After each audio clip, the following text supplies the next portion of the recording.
나무 아미타부. 안녕하십니까, 법원입니다.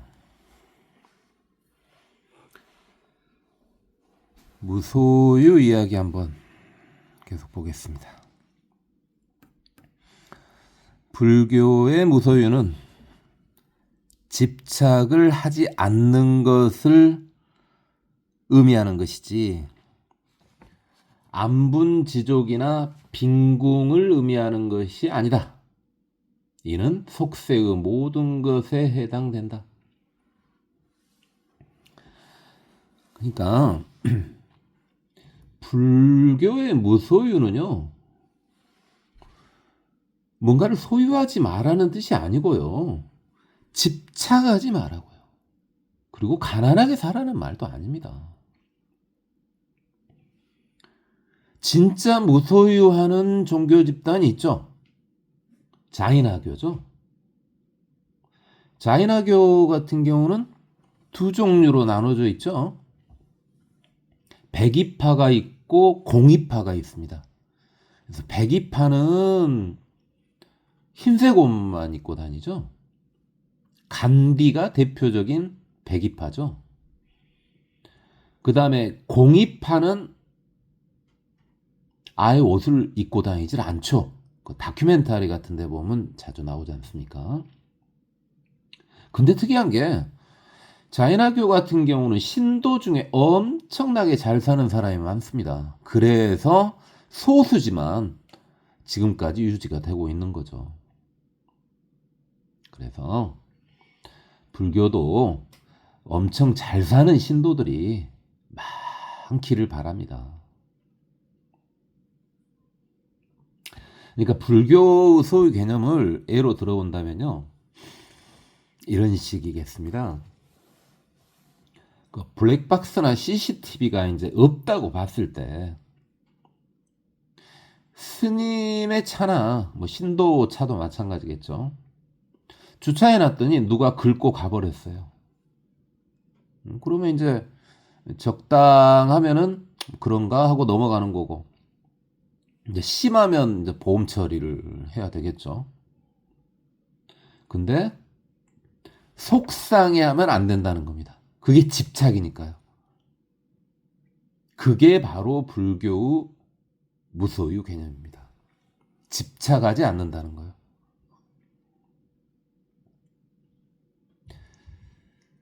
또 얘가 좀 그렇습니다. 단 이번 생의 윤회를 끝내고 싶은 수행자는 자신의 몸조차도 포기해야 된다. 근데 이제 모두가 성자를 목표로 살 수는 없는 것이 현실 아니겠습니까? 정리하겠습니다. 불교의 무소유는요, 집착을 안 하는 겁니다. 다음이요. 미시 세계에는 이중성이 존재한다. 이게 입자성과 파동성을 말하는 거죠.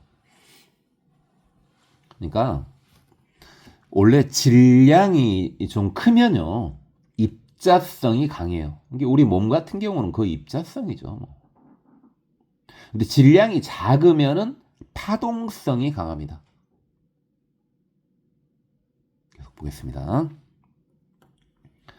광자나 전자가 이에 해당된다. 이중성을 갖는다 이 말이죠. 중생의 공업력이 파동을 형성하고 그들이 뭉쳐서 입자가 형성된다. 전자나 광자가 파동에서 입자로 바뀌는 단계이다. 이게 경계선에 있다 이 말이죠. 그 다음에요. 닫힌 개의 에너지는 보존되는데 안팎이 없이 보면 우스운 내용이다. 그러니까 닫힌 개는 현 우주죠. 제가 이제 소천이라고 표현했더니요. 현 우주에서는 확실히 에너지 보존 법칙이 맞습니다. 완벽히 맞습니다. 근데 나중에 진실이 언젠가는 밝혀지겠죠. 그 경계선이라는 것이 사실은 실존하지 않는 거죠. 이제 외부 우주가 관여됐을 때는 상황이 달라진다는 거죠. 이 정도만 하고 넘어가겠습니다. 불성이 체이며 에너지와 그 에너지가 만든 물질은 용이다. 이게 지금 성상체용 이야기를 하는 거죠. 이게 불성이 체이며 또는 성이며 근본이며 에너지와 그 에너지가 만든 물질은 용이다. 그러니까 상이다. 이게 작용이다 이 말이죠.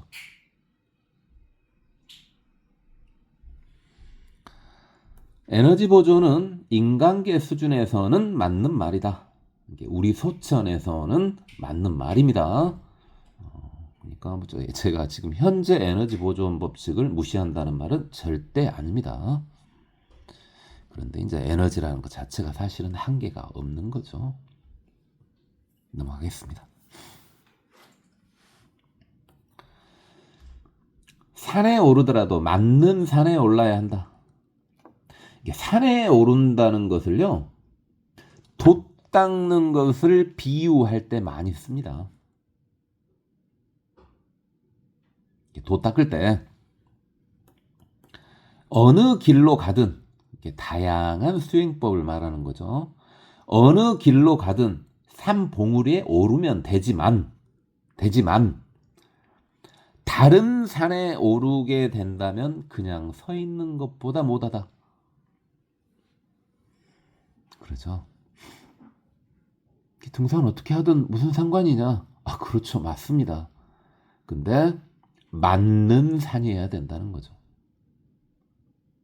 가만히 있는 것만 못하다. 다른 산에 오를 거면은. 침묵이 금이다. 이것도 좀 그렇습니까? 다음이요. 불법의 미묘함은 부처님조차도 말로 다 표현하실 수 없을 정도다. 이게 이제 언설의 한계죠. 유마경에서 봤지 않습니까? 다음이요.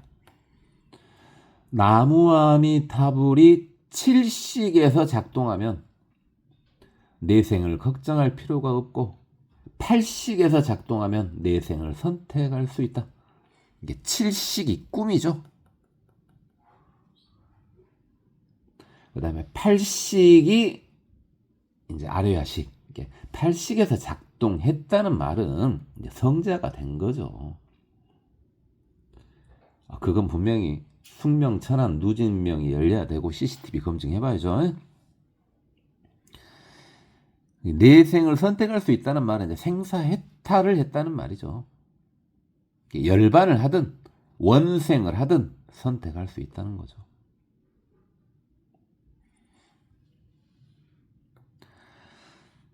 유물론에서 출발한 과학은 양자학과 상대성 이론에서 한계에 봉착한다. 그러니까 유물론에서 출발한 초기 과학은 이제 고전역학이죠. 근데 이제 양자학 들어가면서요, 이제 유심론이 등장합니다. 실제 양자학자들이나 이제 아인슈타인, 스티븐 호킹 이야기를 보면은 굉장히 철학적이죠. 특히 초기 양자학자인 보어를 봐보면요, 이게 유물론자가 맞나? 싶은 생각이 들죠. 다음이요. 살다가 1차 충격을 받으면 사퇴, 수습 후 그 원인을 파악하여 2차 충격을 피하는 것이 범부가 할 수 있는 최선의 행동이다. 우리가 이걸 독화살에 비유해서 봤었죠. 그 다음에 이건 또 뭐냐고요? 이제 반발계수라는 것이 이제 입사 속도분의 이제 출사 속도입니다. 들어간 속도분의 나간 속도인데, 이제 반발계수가 1이면은 완전 탄성 충돌이고, 반발계수가 0이면은 완전 비탄성 충돌이고, 그 사이인 게 0과 1 사이면 이제 비탄성 충돌인데요. 현실에서 완전 탄성 충돌은 없습니다. 그러니까 폭발이 동반되지 않으면요. 외부 연이 작용되지 않으면은 이런 건 없고요. 완전 비탄성 충돌은 있습니다.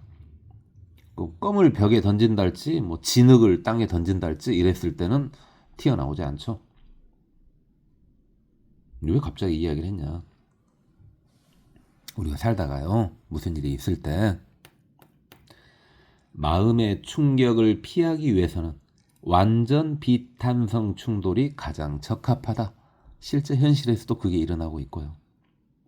근데 이게 말만 쉽지 않습니다.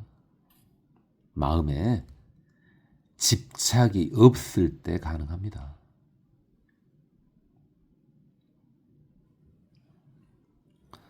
다음이요. 부처님은 살아계신 것으로 보므로 좌가 우선이고, 우리가 이제 살아있을 때는 좌가 우선이라고 그랬죠.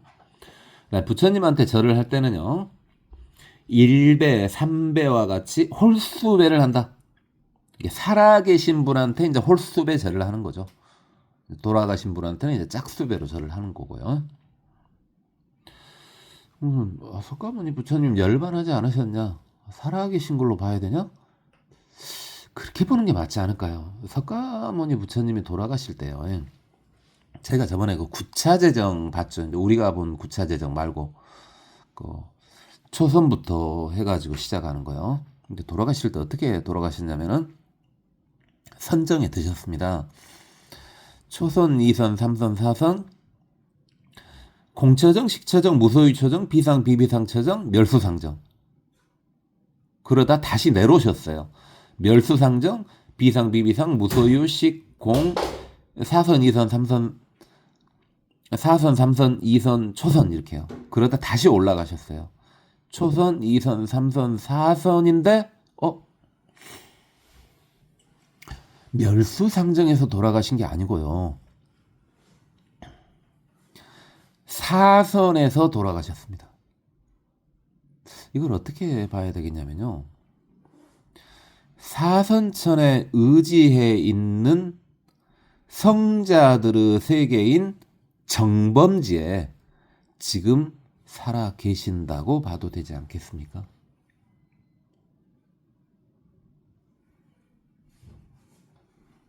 저는요, 석가모니 부처님께서 살아 계신다고 믿습니다.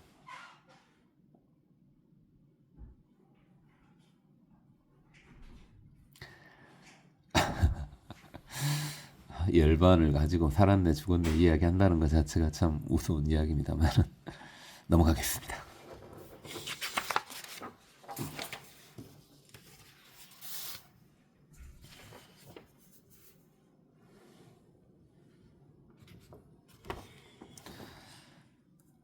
석존 말년에 세 가지 슬픈 사건이 발생한다.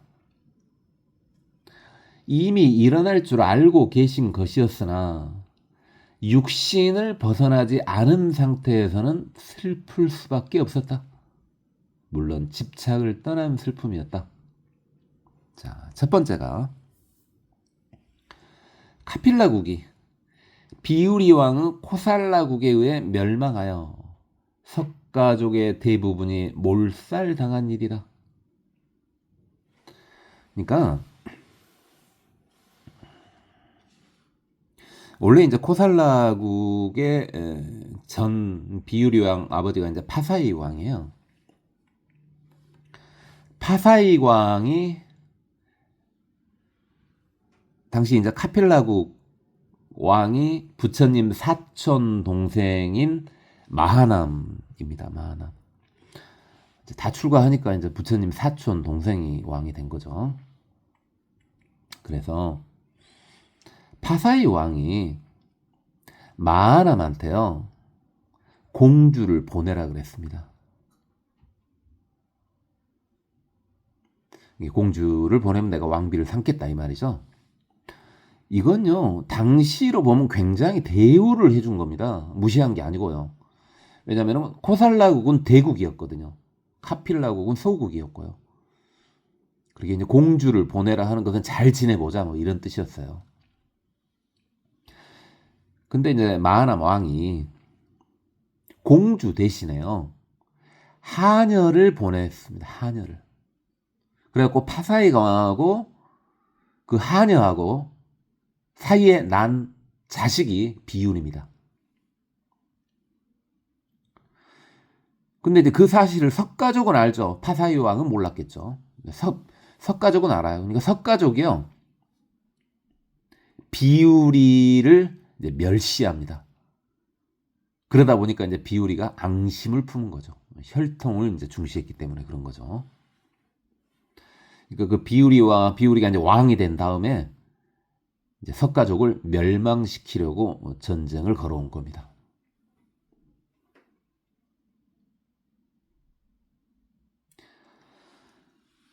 두 번의 침공은 석종께서 막아주셨으나 인과의 흐름에 거스르지 않기 위해 세 번째 침공은 막지 않으셨다.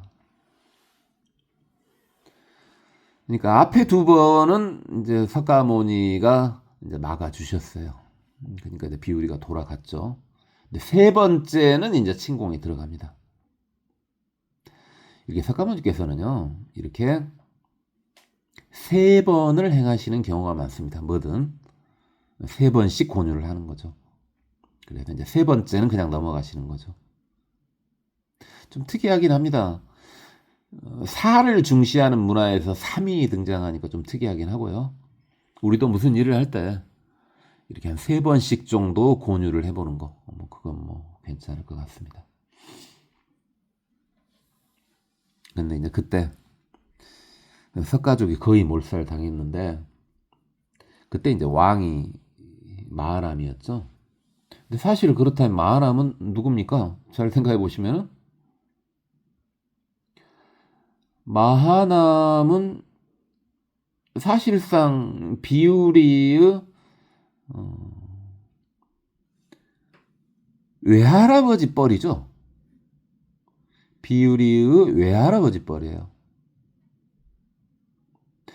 그러니까 제가 아까쯤에 하녀를 보냈다 그랬는데 말이 조금 잘못된 것 같네요. 하녀를 보낸 게 아니라 공주를 보내긴 보냈어요. 공주를 보내긴 보냈는데 그 공주가요, 그 제대로 된 공주가 아니었죠. 그러니까 왕족과 왕족 사이에 낳은 공주가 이제 제대로 된 공주고요. 왕족하고 일반인하고, 그 당시 이제 수드라가 되겠죠. 수드라나 뭐 왕족하고 평민하고 이렇게 해가지고 아이가 나오면은 그거 이제 공주는 맞으나 이제 완벽한 공주로 인정을 안 해주는 거죠. 그 사람을 보낸 겁니다. 그 사람을 파사이 왕한테 보낸 거예요. 그러니까 마하람이 사실은 비우리의 외할아버지가 맞긴 맞죠. 그래서 이제 마하람이 부탁을 합니다. 내가 저 연못 속에 들어가서 다시 나올 때까지만이라도 석가족이 도망갈 수 있게 해달라. 그렇게 부탁을 하니까 비우리가 들어줬죠. 그 정도야 들어줄 수 있겠죠. 근데 문제는 마하남 왕이요, 연못 속에 뛰어 들어가지고 자기 머리를 물풀에 묶어버립니다. 떠오르지 않게요. 그래서 시간을 번 덕분에 석가족 일부가 살아남은 거죠. 그게 이제 저번에 말했던 노블리스 오블리제 아니겠습니까? 이 마하남 왕 이야기 같은 경우도 다음에 더 하도록 합시다.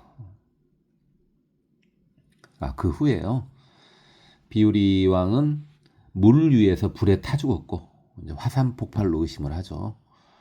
그다음 코살라국은 마가다국에 의해서 멸망당했습니다.